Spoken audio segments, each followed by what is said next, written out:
Stair na Gaeilge, the history of the Irish language. Gaeilge, Fáilte. Hello everyone, you're very welcome back to the channel. Inyo, be muid fálam faoi scéal ceann na teangacha is sinne down. Today we're going to be hearing the story of one of the oldest languages in the world, Sinní an Gaeilge, and that of course is Irish. Is scéala faoi iliocht, féinúlacht, marachtáil agus abheochan. It's a story of poetry, identity, survival and revival. O almana orsa go dtí Gaeilge TikTok an léineo. From ancient times to the TikTok Irish of today. Dús tá trí legan den níos seo aráil, tusathóir, idirbheanach agus ard levéil.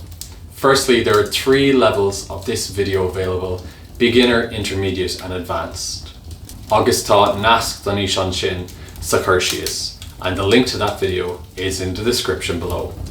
Mar sin a railin, a shane, a do, a tree. Na leihinta luha. The early days. Is teanga chealtach í an Gaeilge, cuid de chealach in Dúrpach. Irish is a Celtic language and part of the Indo-European language family. Thris sí éire na mílta bliain ó shin leis na Celtic. It arrived in Ireland thousands of years ago with the Celts.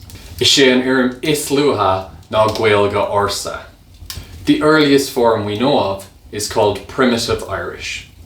A bhí scríofa clocha darbanam Ogham, which was carved on standing stones called Ogham stones. Má chonig tú riamh, línte chean clocha éireann sin an Gaeilge live. If you've ever seen lines on old stones in Ireland, that is early Irish. Sean Gaeilge agus Lár Gaeilge. Old Irish and Middle Irish. On séú híserai, d'urbair síosteach is Sean Gaeilge. From the 6th century on, Irish developed into Old Irish. Ba seo, teanga na monastrach agus na nullah. This was the language of monks and scholars. Bhí an Gaeilge oscríomh leis an abbítar Ladanach a thug na manaigh isteach. Irish began to be written with the Latin alphabet, which was introduced by the monks. D'achraigh sé seo an Gaeilge ó teanga Bhéal go teanga scríofa. This change made Irish one of Europe's earliest written languages. Bhí éire aitheanta mar thiar na naomh agus na nullah. Ireland became known as the land of saints and scholars. Mar chuinnig na manaigh, Gaeilge, Latin agus Gréigish bio, because the monks preserved Irish, Latin and Greek in writing. An sin tháinig Lár Gaeilge, teanga na léachra agus na finscéalta. Then came Middle Irish, the language of heroes and legends.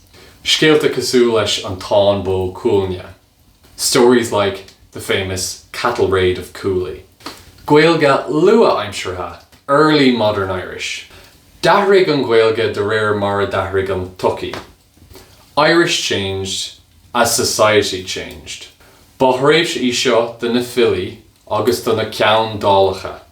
This was the age of the poets and the chieftains. Ach leithnig tionchar na Bratna tar éis na Normanach. But the British influence grew after the Normans arrived here. Mar sin féin, bhí an Gaeilge fós beo is saoil an phobal.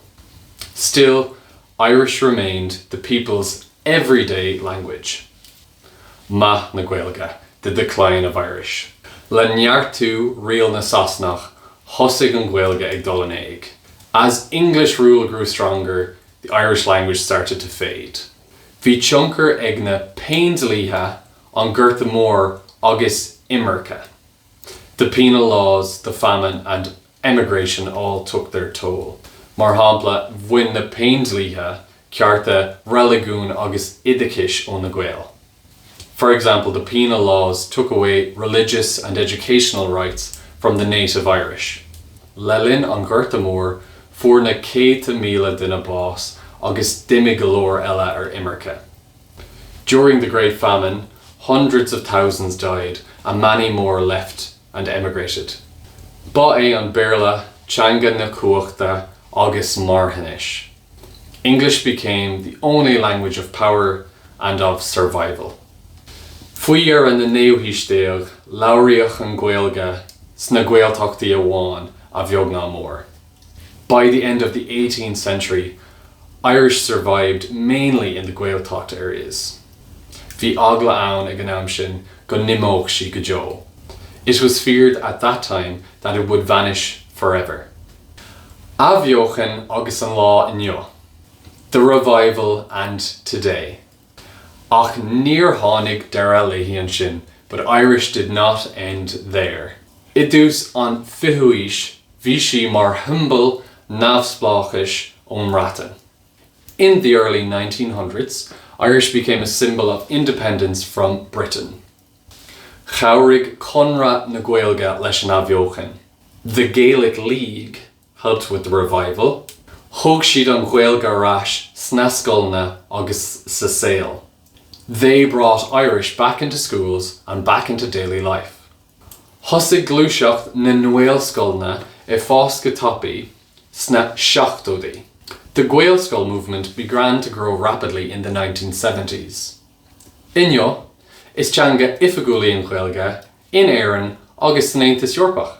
Today, Irish is the official language of Ireland and also in the European Union. Tá sí á labhairt ag na 100,000 duine ar fud an domhan. Today, it's spoken by hundreds of thousands of people worldwide.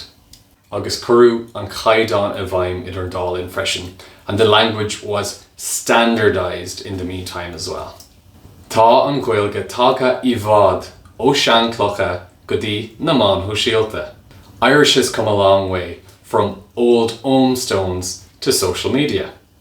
Is léir go mar an teanga má thugtar ara de, which proves that a language can live on if people still care for it. Ach sin é I gcóirneo a chuirde. But that's it for today, everyone. Tá súil agam gur bhain sibh taitneamh as seo. I hope you enjoyed this video. Ná darmid, clóraigh leis an gcainéal.